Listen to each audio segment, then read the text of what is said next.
आदाब दोस्तों, आप देख रहे हैं A6 न्यूज। आज खुतबुल्लापुर मंडल गागुलारा 125 डिवीजन वंडर बस्ती में बारिश की वजह से कई झोपड़ियों में पानी भर गया, जिसकी वजह से आवाम परेशान है। वहां रहने वाले लोग पत्ता तोड़कर अपनी जिंदगी गुजार रहे हैं। ऐसे में गरीब लोगों ने सीएम रेवंत रेड्डी जी से गुजारिश की है कि उन्हें वहां पर सिंगल रूम बनाने की परमिशन दिया जाए, ताकि ये लोग अपने बूढ़े माँ बाप और अपने बच्चों के साथ जिंदगी गुजार सके। आइए देखते हैं हमारे नुमाइंदा रिपोर्टर सैयद सद्दाम की एक खास रिपोर्ट।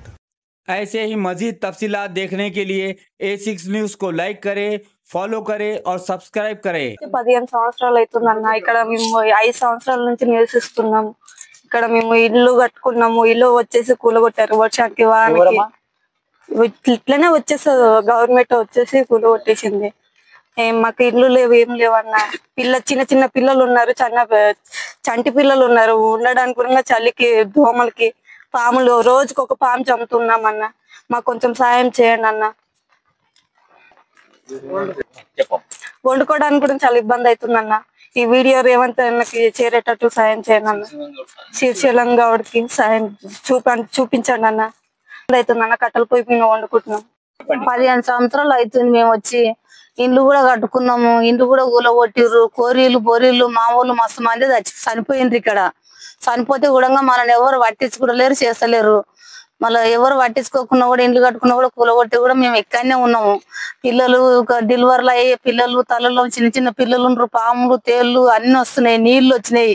ఈ రోజు అయితే మొత్తం నిన్న సంది నీళ్లు వస్తున్నాయి, నీళ్లు అట్లనే ఉన్నాం మేము। మనల్ని ఎవరు చూస్తలేరు, పట్టించుకుంటారు। అందరు వస్తురు పోతురు చూస్తురు, కానీ ఏ సార్లకు ఎవరికి మా మీద దయ వస్తలేదు, అక్కర వస్తలేదు, మనల్ని పట్టించుకుంటలేరు అసలు।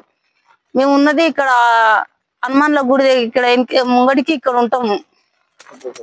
కొంచెం అక్కడ అవుతుంది, ఇక్కడ కొంచెం ఇక్కడ ఉన్నాము। హనుమాన్ల గుడి ముంగడికి ఇక్కడ ఉంటాం మేము। కాంగ్రెస్ ప్రభుత్వం వచ్చింది కదమ్మా రేవంత్ రెడ్డికి, ఆయనకి ఏం చెప్పుకుంటారు మీరు?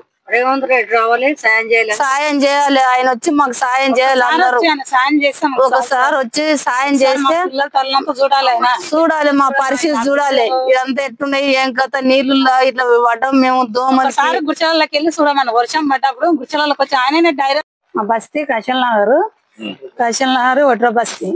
అయితే మేము ఇక్కడ రాళ్ళు పట్టుకొని పెద్ద పెద్ద కోరీలు ఉంటే అవన్నీ గుడుచుకొని మేము ఇక్కడ చిన్న చిన్న గుడిసెలు వేసుకున్న తర్వాత 10-15 సంవత్సరాలు అవుతుంది ఇక్కడ ఉండబట్టి। అయితే మాకు ఏ లీడర్ గిట్టంగా ఎవరు కూడా సాయం చేస్తలేరు। మేము ఆల్రెడీ గవర్నమెంట్ నుంచి అడిగి కేసీఆర్ ఉన్నప్పుడు అడిగేసి ఇల్లు కట్టుకున్నాం, మంచిగా ఒక్కొక్క రూమ్ కట్టుకుంటే అవి కూడా కూలగొట్టించిన తర్వాత మళ్ళీ ఇక్కడ మేము చీకట్లో కరెంట్ లేకుండా ఏం లేకుండా గుడిసెలు వేసుకొని ఉన్నాం।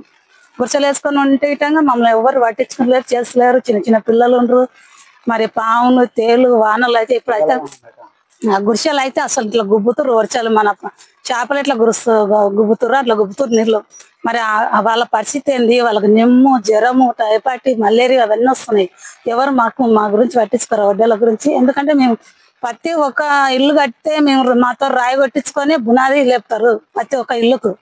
మరి మా నుంచే కదా పెద్ద పెద్ద ఇల్లు కట్టేది, మేము లేని వాళ్ళు ఏ నుంచి కడతారు చెప్పు? మమ్మల్ని అంటే చిన్న చూపు చూస్తారు ప్రతి ఒక్కరు వడ్డీలు అంటే। మరి మేము ఎక్కడి నుంచి బతకాలి చెప్పు? ఇప్పుడు రేవంత్ రెడ్డి గెలిచిండు కదా, మాకు ఆయన సాయం చేయాలి, ఎందుకంటే మా వడ్డీలకు ఆయన తప్ప ఎవ్వరు సాయం చేయరు। రేవంత్ రెడ్డికి ఈ వీడియో అన్నాడు, రేవంత్ రెడ్డి పోవాలి, మాకు రేవంత్ రెడ్డి సాయం చేయాలి। ఎమ్మెల్యే ఎవరు ఇక్కడ శ్రీశైలం గౌడ్ ఉన్నాడు, శ్రీశైలం అన్నాడు అప్పుడప్పుడు వస్తున్నాడు, చూస్తున్నాడు, పోతున్నాడు, ఇది అన్నాడు వస్తున్నాడు, చూస్తారు, అందరు ఇట్లనే వస్తారు, చూస్తారు, పోతారు, ఎవరు సాయం చేస్తలేరు। చేస్తాం వడ్రలకు చేస్తాం అంటారు।